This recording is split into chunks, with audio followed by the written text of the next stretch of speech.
Thank you all for coming here today. I think that this is fortuitous that this is all happening the week of National Women's Health and just on the heels of the Susan B. Komen race that occurred this last weekend. As you know, we passed a bill almost unanimously in the House and Senate last week that provides coverage for tomosynthesis. And for all of you who don't know exactly what that is 3D breast imaging. And there has been a lot of confusion over it. So I think I should clarify a little bit before we begin, but we have wonderful medical people here that know more than I do about it. Part of the concern with this bill was, is it a mandate and will it cost the state money? Well, two answers to that are this. We know that under the Affordable Care Act, what they must cover are essential health benefits. And in the essential health benefits, as we speak now, is mammograms. And in 1988, when mammograms bills were passed to provide coverage, there was only 2D mammograms at the time. At no point in 1988, when they said mammograms are that important for the health of women and preventive care, at no point did anyone say, but you know what? Technology will now stop with 1988. Whatever happens from 1988 on, we will not cover and we will not consider mandatory and important. Well, as with anything else, science changes and medicine changes and things improve. And with things like breast cancer, things that we can stop, things that we can prevent, things that we can catch and treat early on, and people can live long, fruitful lives. 1988 doesn't cut it anymore. We're now 2016. Tomosynthesis is merely 3D mammograms. That's all it is. So the notion that it is not covered by the Affordable Care Act, I would submit, is not true. It is not accurate, and it's for people that don't really understand the technicality of all of this. Right now, there are 41% false positives when you get a regular 2D mammogram. 41%. So imagine the amount of money that will be saved without those false positives, not to mention the emotional trauma that women go through when they get that phone call saying, we saw something, you have to come back. Right now I will be introducing Dr. Leanne Philpotts, who's a professor and the chief of breast imaging at Yale University Medical School. Thank you very much. It's a pleasure to be here.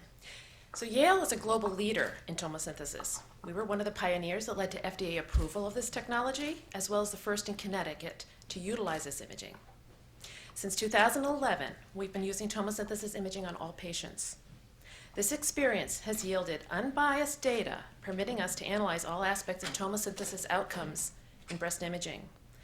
At the most recent Radiological Society of North America, the major international radiology meeting, Yale presented more research on tomosynthesis than anyone else in the world. A Yale study published just last week showed a 51% decrease in women needing follow-up diagnostic studies. This is huge. More than half of the expensive diagnostic mammograms are avoided with tomosynthesis. We also showed a 69% increase in the positive predictive value for biopsy recommendations. This is also huge. This means we can better tell which lesions are cancerous and which lesions are not. Unnecessary biopsies are thus avoided. Using our data, a cost analysis we presented at the American Rankin Race Society meeting 2 weeks ago showed cost effectiveness of tomosynthesis up to a cost of $136 per case. So the reimbursement of $57 is, of course, far less than that. To not use tomosynthesis would actually prove to be more costly. I recognize that we at Yale are probably ahead of the curve a little bit. Our experience shows us, however, that there is absolutely no doubt that tomosynthesis will replace 2D mammography in the near future.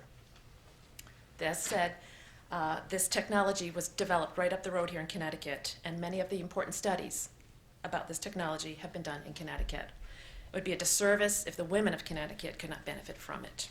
And House Bill 5233 is a tremendous accomplishment, and I really am delighted to be here today in support of it. Thank you.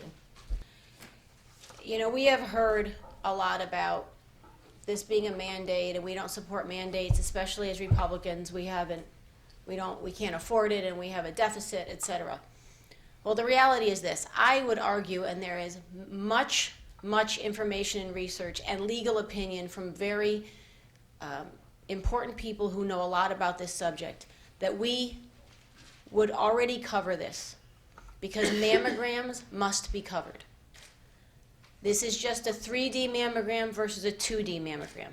And as I mentioned, in 1988, when we first said that mammograms needed to be covered, nobody thought, as a common sense thought, or in legislative history, or had anybody uttered, that when they passed that in 1988, we would say that we will stop with technology in 1988 and not go any further. Obviously, all of us are benefits personally, through our families, through our friends, of scientific research, technology, advancements. Things that happened in 1988 are almost obsolete now in a lot of ways in the medical community. So I would argue that this isn't a mandate to start, because it is a mammogram. It's just a different form of mammography. In addition to the fact that women over the age of 40 are covered with mammograms because it's called a preventative diagnostic. So I'm certainly here to answer any questions anyone might have. I want to thank all my colleagues in the House and the Senate for voting for this and supporting this once again. I know the governor has always been very supportive of women's health. I don't think he will let us down this time. And thank you all who came and spoke. We couldn't do it without you.